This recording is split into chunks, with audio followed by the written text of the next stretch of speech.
ಸಂಸ್ಕೃತಿ ವಿಶ್ವ ಪ್ರತಿಷ್ಠಾನ ಸಂಸ್ಕೃತಿ ಉತ್ಸವವನ್ನು ಮಾಡ್ತಾ ಇದ್ದೀವಿ. 3 ದಿನಗಳ ಕಾರ್ಯಕ್ರಮ ನಡೆಯಲಿಕ್ಕಿದೆ. ಇದರಲ್ಲಿ ಈ ವರ್ಷ ನಾಡಿದ್ದು ಜನವರಿ 24, 25 ಮತ್ತು 26ರಂದು 3 ದಿನ ಸಂಸ್ಕೃತಿ ಉತ್ಸವ ನಡೆಯುತ್ತಾ ಇದೆ. ಈ ಸಂಸ್ಕೃತಿ ಉತ್ಸವದಲ್ಲಿ 3 ಪ್ರಶಸ್ತಿಗಳೊಂದಿಗೆ ಸಾಂಸ್ಕೃತಿಕ ಕಾರ್ಯಕ್ರಮ ನಡೆಯಲಿಕ್ಕಿದೆ. ಮೊದಲನೇ ದಿನ ಶಾರದಾ ಕೃಷ್ಣ ಪುರಸ್ಕಾರ 24ನೇ ತಾರೀಕು. ಈಗಾಗಲೇ ನಾವು ಪತ್ರಿಕಾಗೋಷ್ಠಿ ಕರೆದು ವಿವರಣೆಗಳನ್ನು ತಮಗೆ ನೀಡಿದ್ದೇವೆ. ಮೊನ್ನೆ ಹೋದ ವಾರ ನಾವು ಪಂಚಮಿ ಪುರಸ್ಕಾರ 1 ಲಕ್ಷ ನಗದು ಗೌರವಧನದೊಂದಿಗೆ ನೀಡುವಂತಹ ಪಂಚಮಿ ಟ್ರಸ್ಟ್ ಪ್ರಾಯೋಜಿತ ಈ ಪುರಸ್ಕಾರ ಈ ಸರಿ TN ಸೀತಾರಾಮ್ ಅವರಿಗೆ ನೀಡ್ತಾ ಇದ್ವಿ. ಅದನ್ನು ನಾವು ಇತ್ತೀಚೆಗೆ ಪತ್ರಿಕಾಗೋಷ್ಠಿಯನ್ನು ಕರೆದು ವಿವರಣೆ ನೀಡಿದ್ವಿ. ಇವತ್ತು 3ನೇ ದಿನ 26ನೇ ತಾರೀಕು ನಡೆಯುವಂತಹ ವಿಶ್ವಪ್ರಭ ಪುರಸ್ಕಾರ. ಇದು ನಮ್ಮ ಸಂಸ್ಥೆ ಪ್ರಾರಂಭದ ದಿನದಿಂದಲೂ ನಾವು ನೀಡ್ತಾ ಬಂದಿದ್ದೇವೆ. ಇದು 6ನೇ ವರ್ಷದ ವಿಶ್ವಪ್ರಭ ಪುರಸ್ಕಾರ. ನಾವು ಈಗಾಗಲೇ ಹಲವು ಹಿರಿಯ ಕನ್ನಡ ನಾಡು ನುಡಿ ಸಂಸ್ಕೃತಿಗೆ ಕೊಟ್ಟ ಅನನ್ಯ ಸೇವೆಗಾಗಿ ಡಾಕ್ಟರ್ ಮೋಹನ್ ಆಳ್ವರ್ ಅವರಿಗೆ ನೀಡಿದ್ದೀವಿ, ಗಿರೀಶ್ ಕಾಸರವಳ್ಳಿ ಅವರಿಗೆ ನೀಡಿದ್ದೀವಿ, ಸಂಧ್ಯಾ ಪೈ ಅವರಿಗೆ ನೀಡಿದ್ದೀವಿ, ಹಾಗೆ ಜಯಂತ್ ಕಾಕಿನಿ ಹಾಗೂ ಕಲಾವಿದರಾಗಿರ್ತಕ್ಕಂಥ ನವೀನ್ ಪಡೀಲ್ ಅವರಿಗೆ ನೀಡಿದ್ದೀವಿ ಹೋದ ವರ್ಷ. ಈ ವರ್ಷ ನಾವು ಉಡುಪಿಯಲ್ಲಿದ್ದು ಹಲವಾರು ಶಿಕ್ಷಣ ಕ್ಷೇತ್ರದಲ್ಲಿ ಸಾಕಷ್ಟು ಸಾಧನೆ ಮಾಡಿರ್ತಕ್ಕಂತಹ ನಮ್ಮವರೇ ಆಗಿರ್ತಕ್ಕಂಥ ಅಶೋಕ್ ಕಾಮತ್ರಿಗೆ ನಾವು ಈ ಪ್ರಶಸ್ತಿ ಪ್ರದಾನವನ್ನು ಮಾಡಲಿಕ್ಕಿದ್ದೇವೆ. ವಿವರಣೆಗಳನ್ನು ನಾನು ನೀಡ್ತಾ ಇದ್ದೇನೆ. ಈ ಒಂದು ಪ್ರಶಸ್ತಿ ಪ್ರದಾನ 26ನೇ ತಾರೀಕು ನಡೆಯಲಿಕ್ಕಿದೆ. ಪ್ರಶಸ್ತಿ ಪತ್ರ, ಫಲಕ ಹಾಗೂ ಗೌರವಧನ 1 ಲಕ್ಷ ನಗದಿನೊಂದಿಗೆ ಶ್ರೀಮತಿ ಪ್ರಭಾವತಿ ಶೆಣೈ ಹಾಗೂ ನಮ್ಮ ಸ್ಥಾಪಕರಾಗಿರ್ತಕ್ಕಂಥ ವಿಶ್ವನಾಥ್ ಶೆಣೈ ಅವರು ಸ್ಥಾಪಿಸಿದಂತಹ ದತ್ತಿ ನಿಧಿಯಿಂದ ನೀಡುವಂತಹ ಈ ಪ್ರಶಸ್ತಿಯನ್ನು ನಾವು ನೀಡ್ತಾ ಇದ್ದೇವೆ. ಅಶೋಕ್ ಕಾಮತ್ರು ತಮಗೆ ಪರಿಚಯ ಇದೆ. ಉಪನಿರ್ದೇಶಕರು ಮತ್ತು ಪ್ರಾಂಶುಪಾಲರು ಶಿಕ್ಷಣ ಜಿಲ್ಲಾ ಶಿಕ್ಷಣ ಮತ್ತು ತರಬೇತಿ ಸಂಸ್ಥೆ ಡಯಟ್ನಲ್ಲಿ ಕೆಲಸ ಮಾಡ್ತಾ ಇದ್ದಾರೆ. 1967ರಲ್ಲಿ ಅಂದಿನ ದಕ್ಷಿಣ ಕನ್ನಡ ಜಿಲ್ಲೆಯ ಉಡುಪಿ ತಾಲೂಕಿನ ಕೋಟದಲ್ಲಿ ಇವರು ಜನಿಸ್ತಾರೆ. ತಂದೆ ನಾರಾಯಣ್ ಕಾಮತ್ ಹಾಗೂ ತಾಯಿ ರೋಹಿಣಿ ಕಾಮತ್. ತಮ್ಮ ಪ್ರಾರಂಭದ ವಿದ್ಯಾಭ್ಯಾಸವನ್ನು ಊರಿನಲ್ಲೇ ಮಾಡಿ ನಂತರ ಶಿವಮೊಗ್ಗಕ್ಕೆ ವಲಸೆ ಹೋಗ್ತಾರೆ. ಬೇರೆ ಬೇರೆ ಕಡೆಯಲ್ಲಿ BSc, B.Ed, ಮೈಸೂರು ವಿಶ್ವವಿದ್ಯಾಲಯದಿಂದ B.Ed ಪದವಿಯನ್ನು ಪಡೆದುಕೊಂಡಿರ್ತಾರೆ. ನಂತರ ಅವರು ಉದ್ಯೋಗದಲ್ಲಿ ಆಕಾಶವಾಣಿ ಭದ್ರಾವತಿ ಇಲ್ಲಿ ಹಂಗಾಮಿ ಉದ್ಘೋಷಕರಾಗಿ ಕಾರ್ಯನಿರ್ವಹಿಸಿರ್ತಾರೆ. ಯುವ ವಾಹಿನಿಯಲ್ಲಿ 10 ಸಾಂಸ್ಕೃತಿಕ ಕಾರ್ಯಕ್ರಮಗಳನ್ನು ನೀಡಿರ್ತಾರೆ. ಕೇಂದ್ರ ಸರ್ಕಾರದ ಕ್ಯಾಬಿನೆಟ್ ಸೆಕ್ರೆಟರಿನಲ್ಲಿ ಅಸ್ಸಾಂ ಮತ್ತು ಗುಜರಾತ್ ಮತ್ತು ನವದೆಹಲಿಯಲ್ಲಿ 1990ರಿಂದ 99ರವರೆಗೆ ಕೆಲಸಗಳನ್ನು ಮಾಡಿರ್ತಾರೆ. ನಂತರ ಕರ್ನಾಟಕ ಲೋಕಸೇವಾ ಆಯೋಗದ ಪರೀಕ್ಷೆಯಲ್ಲಿ ಉತ್ತೀರ್ಣತೆ ಹೊಂದಿ ಪ್ರೌಢಶಾಲಾ ಮುಖ್ಯ ಶಿಕ್ಷಕರಾಗಿ ಸರ್ಕಾರಿ ಪ್ರೌಢಶಾಲೆ ಬ್ರಹ್ಮಾವರ, ಒಳಕಾಡು, ಇಂದಿರಾನಗರ ಇಲ್ಲೆಲ್ಲ ಕಾರ್ಯನಿರ್ವಹಿಸಿರ್ತಾರೆ. ಶಿಕ್ಷಣಾಧಿಕಾರಿಯಾಗಿ 2011ರಿಂದ 14ರವರೆಗೆ ಸೇವೆ ಸಲ್ಲಿಸಿದ್ದಾರೆ. ಸರ್ಕಾರಿ ಶಿಕ್ಷಣ ಮಹಾವಿದ್ಯಾಲಯ ಮಂಗಳೂರು ಇಲ್ಲಿ ಉಪನ್ಯಾಸಕರಾಗಿ ಹಾಗೂ ಕ್ಷೇತ್ರ ಶಿಕ್ಷಣಾಧಿಕಾರಿ ಕುಂದಾಪುರ ಹಾಗೂ ಹಿರಿಯ ಉಪನ್ಯಾಸಕ ಡಯಟ್ ಉಡುಪಿ 2021ರಿಂದ 25ರವರೆಗೆ. ನಂತರ ಡಯಟ್ನ ಪ್ರಾಂಶುಪಾಲರಾಗಿ ಬಡ್ತಿ ಹೊಂದಿ ಈಗ ಕೆಲಸ ನಿರ್ವಹಿಸ್ತಾ ಇದ್ದಾರೆ. ಹೀಗೆ ಬೇರೆ ಬೇರೆ ಥರದಲ್ಲಿ ಅವರು ಶಿಕ್ಷಣಾಧಿಕಾರಿಯಾಗಿ ಕೆಲಸ ಮಾಡಿರ್ತಾರೆ. ಅವರು ಅಸ್ಸಾಂನಲ್ಲಿ ಇರುವ ಸಂದರ್ಭದಲ್ಲಿ PG diploma in higher education IGNOU ಮೂಲಕ ಒಳಕಾಡು ಪ್ರೌಢಶಾಲೆಯ ಮುಖ್ಯ ಶಿಕ್ಷಕರಾಗಿರುವ ಸಂದರ್ಭದಲ್ಲಿ ಸ್ನಾತಕೋತ್ತರ ಪದವಿ ಶಿಕ್ಷಣ ಮತ್ತು ಕನ್ನಡ ಸಾಹಿತ್ಯದಲ್ಲಿ MA 2010ರಲ್ಲಿ ಕರ್ನಾಟಕ ಮುಕ್ತ ವಿಶ್ವವಿದ್ಯಾಲಯದಲ್ಲಿ ಕ್ಷೇತ್ರ ಶಿಕ್ಷಣಾಧಿಕಾರಿಯಾಗಿರುವ ಸಂದರ್ಭದಲ್ಲಿ PhD ಪದವಿ ಕನ್ನಡ ವಿಶ್ವವಿದ್ಯಾಲಯ ಹಂಪಿಯಲ್ಲಿ. ಹಾಗಾಗಿ ಅವರು ಇಡೀ ಜೀವನದಲ್ಲಿ ಕಲಿಕೆಯೊಂದಿಗೆ ಅವರು ಕೆಲಸವನ್ನು ನಿರ್ವಹಿಸಿರ್ತಾರೆ. ಅವರು PhD ಮಹಾಪ್ರಬಂಧವನ್ನು ಕನ್ನಡ ಆತ್ಮಕಥನಗಳಲ್ಲಿ ಶಾಲಾ ಶಿಕ್ಷಣದ ನೆಲೆಗಳು 2021ರಲ್ಲಿ ಅವರು PhDಯನ್ನು ಮುಗಿಸಿರ್ತಾರೆ. ಇವರ ಪ್ರಬಂಧ ಆತ್ಮಕಥನಗಳಲ್ಲಿ ಶಾಲಾ ಶಿಕ್ಷಣ ಶೀರ್ಷಿಕೆಯಡಿ ಉಡುಪಿಯ ಭಾರತ ಪ್ರಕಾಶನ ಹೊರತಂದಿದೆ. ಇವರ ಲೇಖನಗಳು ಬೇರೆ ಬೇರೆ ಪತ್ರಿಕೆಗಳಲ್ಲಿ ಈಗಾಗಲೇ ಪ್ರಕಟಗೊಂಡಿದೆ. ಆಕಾಶವಾಣಿಯಲ್ಲಿ ಭಾಷಣಗಳು ಪ್ರಸಾರಗೊಂಡಿದೆ. ಅಜೀಂ ಪ್ರೇಮ್ಜಿ ವಿಶ್ವವಿದ್ಯಾಲಯ ಹೊರತಂದಿರುವ ಭಾಷೆಯ ಬೋಧನೆ ಮತ್ತು ಕಲಿಕೆ ಹಲವು ಮುನ್ನೋಟಗಳು ಎನ್ನುವ ಕೃತಿಯಲ್ಲಿ ಇವರ ಸಂಶೋಧನಾ ಲೇಖನ ಪ್ರಕಟಗೊಂಡಿದೆ. ಸ್ಥಳೀಯ ಚಾನೆಲ್ಗಳಲ್ಲಿ ಶಿಕ್ಷಣ ಸಂಬಂಧಿ ಚರ್ಚೆಗಳಲ್ಲಿ ಪಾಲ್ಗೊಂಡು ಶಿಕ್ಷಣ ಕ್ಷೇತ್ರದ ಕುರಿತು ಮಾಹಿತಿಗಳನ್ನು ಹಂಚಿಕೊಂಡಿರ್ತಾರೆ. ಹಾಗಾಗಿ ಇತ್ತೀಚೆಗೆ ಒಳಕಾಡು ಪ್ರೌಢಶಾಲೆಯ ಮುಖ್ಯ ಶಿಕ್ಷಕರಾಗಿದ್ದ ಸಂದರ್ಭದಲ್ಲಿ ಸುಮಾರು 2 ಕೋಟಿ ಮಿಕ್ಕಿದ ದೇಣಿಗೆಯನ್ನು ಪಡೆದು ಶಾಲೆಯ ಸರ್ವಾಂಗೀಣ ಬೆಳವಣಿಗೆಯನ್ನು ಸಾಧಿಸಿರ್ತಾರೆ. ಶಿಕ್ಷಣದಲ್ಲಿ ತಂತ್ರಜ್ಞಾನದ ಅಳವಡಿಕೆ ಇಂಟೆಲ್ ಸಂಸ್ಥೆಯಿಂದ ರಾಷ್ಟ್ರೀಯ ಪುರಸ್ಕಾರಕ್ಕೆ ಇವರು ಶಾಲೆಯು ಭಾಜನವಾಗಿದ್ದು ಪ್ರಶಸ್ತಿಯನ್ನು 2007ರಲ್ಲಿ ಚಂಡೀಗಢದಲ್ಲಿ ಸ್ವೀಕರಿಸಿರ್ತಾರೆ.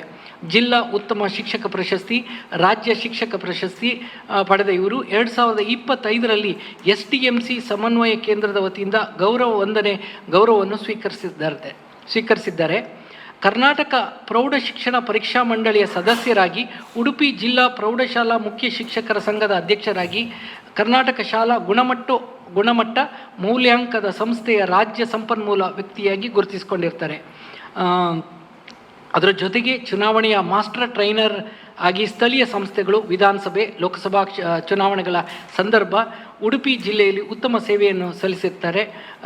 ಇತ್ತೀಚೆಗೆ 2024ರಲ್ಲಿ ರಾಷ್ಟ್ರೀಯ ಮತದಾರ ದಿನದಂದು ಘನತೆವೆತ್ತ ರಾಜ್ಯಪಾಲರಾದ ಥ್ಯಾವರ್ ಚಂದ್ ಗೆಹ್ಲೋಟ್ ಇವರಿಂದ ರಾಜ್ಯ ಸಂಪನ್ಮೂಲ ವ್ಯಕ್ತಿ ಪ್ರಶಸ್ತಿಯನ್ನು ಕೂಡ ಪಡೆದಿರ್ತಾರೆ. ಹೀಗೆ ಹಲವಾರು ಪ್ರಶಸ್ತಿಗಳನ್ನು ಪಡೆದುಕೊಂಡಂತಹ ಅಶೋಕ್ ಕಾಮತ್ರು ಸಾಂಸಾರಿಕವಾಗಿ ಉಡುಪಿ ಕುಕ್ಕಿಕಟ್ಟೆಯಲ್ಲಿರುವ ಇವರ ಧರ್ಮಪತ್ನಿ ಶ್ರೀಮತಿ ರೇವತಿ ಕಾಮತ್ ಮತ್ತು ಪುತ್ರಿ ನವ್ಯ ಕಾಮತ್ರೊಂದಿಗೆ ವಾಸವಾಗಿದ್ದಾರೆ. ಇಂತಹ ಮೇರು ವ್ಯಕ್ತಿತ್ವದ ಶಿಕ್ಷಣ ತಜ್ಞ ಇರುವುದು ನಮಗೆಲ್ಲರಿಗೂ ಹೆಮ್ಮೆಯ ವಿಷಯ. ಹಾಗಾಗಿ ನಾವು ಈ ವರ್ಷ ನಮ್ಮ ಸ್ಥಾಪಕರಾಗಿದ್ದಂಥ ವಿಶ್ವನಾಥ್ ಶೆಣೆಯವರು ಈಗಾಗಲೇ ಅವರನ್ನು ಸೂಚಿಸಿರುವ ಕಾರಣ ನಾವು ಅಶೋಕ್ ಕಾಮತ್ರಿಗೆ ನೀಡಿ ವಿಶ್ವಪ್ರಭಾ ಪುರಸ್ಕಾರ 2026 ಪ್ರಶಸ್ತಿಯನ್ನು ನೀಡಿ ಗೌರವಿಸಲಿಕ್ಕಿದ್ದೇವೆ. ಈ ಒಂದು ಕಾರ್ಯಕ್ರಮ 26ನೇ ತಾರೀಕು ನಡೆಯಲಿಕ್ಕಿದೆ. ನಂತರ 5 ಗಂಟೆಗೆ ಈ ಕಾರ್ಯಕ್ರಮ ಪ್ರಾರಂಭವಾಗುತ್ತೆ. ಅದಾದ ನಂತರ ಸಭಾ ಕಾರ್ಯಕ್ರಮ ನಂತರ ರಂಗಾಯಣ ಕಾರ್ಕಳ ಇವರ ತಂಡದ ನಾಟಕ ಪ್ರಸ್ತುತಿ ಇದೆ. ಎಲ್ಲ ಕಾರ್ಯಕ್ರಮಕ್ಕೆ ನೀವೆಲ್ಲರೂ ಬರಬೇಕು. ಹಾಗಾಗಿ ಈ ಪ್ರಚಾರವನ್ನು ರಾಜ್ಯಾದ್ಯಂತ ಪ್ರಸಾರ ಮಾಡಬೇಕು ಅನ್ನುವಂಥದ್ದು ನಮ್ಮ ಆಸೆ ಅಂತ ಹೇಳ್ತಾ, ಏನಾದರೂ ವಿಷಯಗಳಿದ್ದರೆ, ಪ್ರಶ್ನೆಗಳಿದ್ದರೆ ಕೇಳ್ಬೋದು.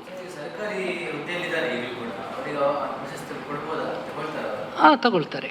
ಅವರಿಗೆ ಬಂದಂಥ ಪ್ರಶಸ್ತಿಗಳಲ್ಲಿ ಎಷ್ಟೋ ಸಂಸ್ಥೆ, ರೋಟರಿ ಸಹಿತ ಅವ್ರನ್ನ ಗುರುತಿಸಿದೆ. ರೋಟರಿಯಿಂದ ಸಿಗುವಂಥ ಅತ್ಯುನ್ನತ ಗೌರವಕ್ಕೂ ಕೂಡ ಅವರಿಗೆ ಇತ್ತೀಚೆಗೆ ಪ್ರಶಸ್ತಿ ಸಿಗಿದೆ. ಸರ್ಕಾರಿ ನೌಕರರಿಗೆ ಪ್ರಶಸ್ತಿ ಸಿಗಬಾರ್ದು ಅನ್ನುವಂಥದ್ದು ಏನು ಇದ್ದ ಹಾಗಿಲ್ಲ ನಮಗೆ ತಿಳಿದ ಮಟ್ಟಿಗೆ. ಬಟ್ ಅವರ ಈ ಎಲ್ಲ ಸಾಧನೆಯನ್ನು ಗುರುತಿಸಿ ಒಂದು ಸಂಸ್ಥೆ ಕೊಡುವಂಥ ಪ್ರಶಸ್ತಿ.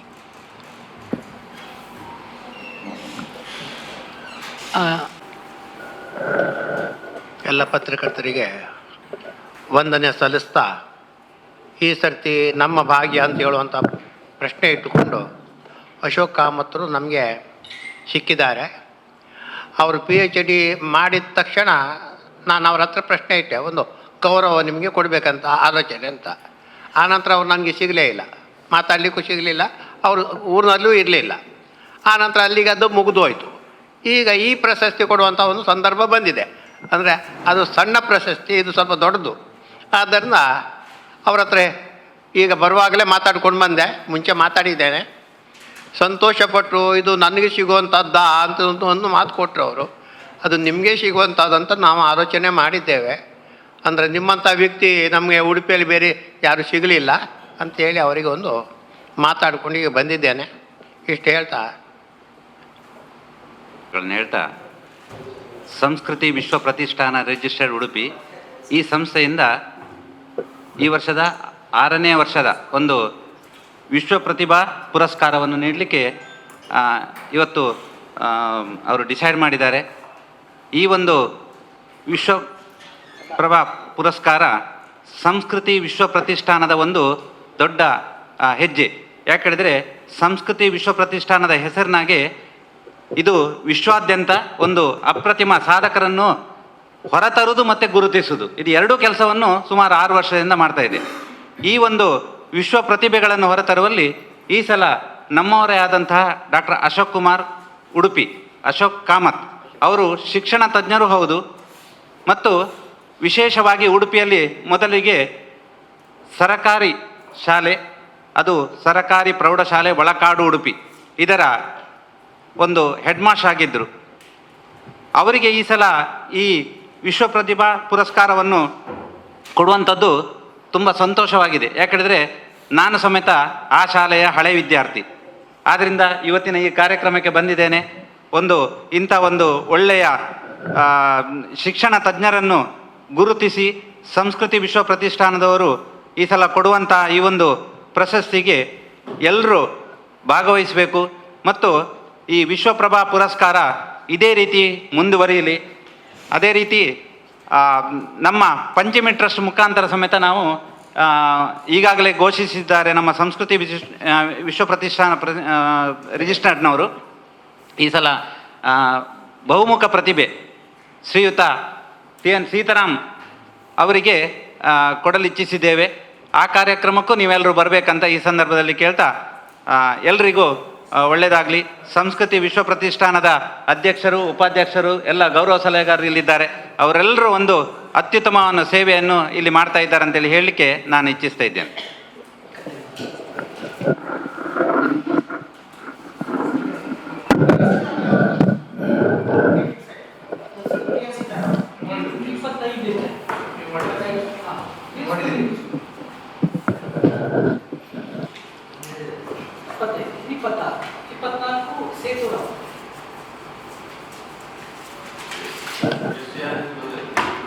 ಅದು ನಾವು ಒಂದು ವಾರದಲ್ಲಿ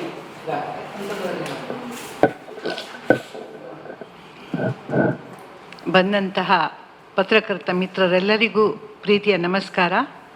ಸಂಸ್ಕೃತಿ ವಿಶ್ವ ಪ್ರತಿಷ್ಠಾನ ರಿಜಿಸ್ಟರ್ಡ್ ಉಡುಪಿ ಇದರಿಂದ ಕೊಡಲ್ಪಡುವಂತಹ 6ನೇ ವಿಶ್ವಪ್ರಭಾ ಪುರಸ್ಕಾರ ಈ ಸಾರಿ ನಮ್ಮ ಪ್ರೀತಿಯ ಅಶೋಕ್ ಕಾಮತ್ ಅವರಿಗೆ ನಿಮ್ಮೆಲ್ಲರ ನಡುವೆ ಮಂಕುತಿಮ್ಮನ ಕಗ್ಗದಂತೆ ಎಲ್ಲರೊಳಗೊಂದಾಗು ಮಂಕುತಿಮ್ಮ ಅನ್ನುವ ರೀತಿಯಲ್ಲಿ ಅತ್ಯಂತ ಸರಳ ರೀತಿಯಲ್ಲಿ ಮೇರು ಸಾಧನೆಯ ವ್ಯಕ್ತಿಯಾದರೂ ಕೂಡ ಅತ್ಯಂತ ಸರಳ ರೀತಿಯಲ್ಲಿ ನಮ್ಮೊಡನೆ ಎಲ್ಲರೊಡನೆ ಬೆರೆತು ಇರುವಂಥ ಅಶೋಕ್ ಕಾಮತ್ರನ್ನು ನಮ್ಮ ವಿಶ್ವನಾಥ್ ಶೆಣೆಯವರು ಗುರುತಿಸಿ ಅವರಿಗೆ ಈ ಸಾರಿಯ ಪ್ರಶಸ್ತಿಯನ್ನು ಕೊಡಬೇಕು ಅನ್ನುವ ನಿರ್ಧಾರವನ್ನು ಮಾಡಿರ್ತಾರೆ.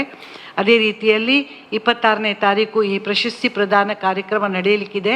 ಆಮೇಲೆ ಕಾರ್ಕಳ ರಂಗಾಯಣದ ಒಂದು ನಾಟಕ ಪ್ರದರ್ಶನ ಕೂಡ ನಡೆಯಲಿದೆ. ಆದರೆ ತಾವೆಲ್ಲರೂ ಕೇವಲ ನಾಟಕಕ್ಕೆ ಬರದೆ ಈ ಒಂದು ಪ್ರಶಸ್ತಿ ಪ್ರದಾನ ಸಂದರ್ಭದಲ್ಲಿ ಬಂದು ಆ ಪ್ರಶಸ್ತಿ ಪ್ರದಾನ ಸಂದರ್ಭದ ಒಂದು ವೈಭವವನ್ನು ಹೆಚ್ಚಿಸಬೇಕು ಅಂತ ಎಲ್ಲರಲ್ಲೂ ಕಳಕಳಿಯಿಂದ ಬೇಡಿಕೊಳ್ತಾ ಈ ಪ್ರಶಸ್ತಿ ಅನ್ನೋದು ನಿಮ್ಮೆಲ್ಲರ ಹೆಮ್ಮೆಯ ಪ್ರಶಸ್ತಿ ಅಂತ ಹೇಳ್ತಾ ಎಲ್ಲರಿಗೂ ನನ್ನ ವಂದನೆಯನ್ನು ತಿಳಿಸ್ತಾ ನನಗಿಲ್ಲಿ ಅವಕಾಶ ಕೊಟ್ಟದ್ದಕ್ಕಾಗಿ ಧನ್ಯವಾದಗಳನ್ನು ಹೇಳಲಿಕ್ಕೆ ಇಷ್ಟಪಡ್ತಾ ಇದ್ದೇನೆ.